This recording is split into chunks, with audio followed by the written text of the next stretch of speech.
আসসালামু আলাইকুম। আপনারা একটা ঔষধের গাছ দেখানোর জন্যে আমি আইছি। জীবনে তো অনেক লোকের কাছে অনেক গাছ দেখছেন, এই গাছটাও দেখেন, যারে ঘন ঘন পোশাক হয়। এই যে খালি এই গাছের এই যে ফুলটা দেখেন, এই গাছের শিকড়টা তুলি ফাইন দুই পরিষ্কার করে শিকড়টা রস করি, খালি 2 দিন খাবেন, ঘন ঘন পোশাক থাকবে না। আল্লাহর রহমত। এটা আগেকার মুরব্বীরা এই জিনিসটা আমার হাতে ধরা, তারা বুঝাইয়া গেছে যে এই জিনিসে এই এই উপকার আছে।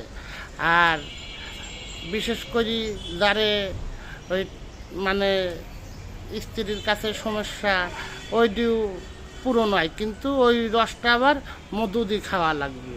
আর যদি মধু ছাড়া খান তাহলে আপনার পেশাব 24 ঘন্টার ভিতরে নিয়ন্ত্রণ হয়ে যাবে। আল্লাহ মালিক, সব কিছুর মালিক।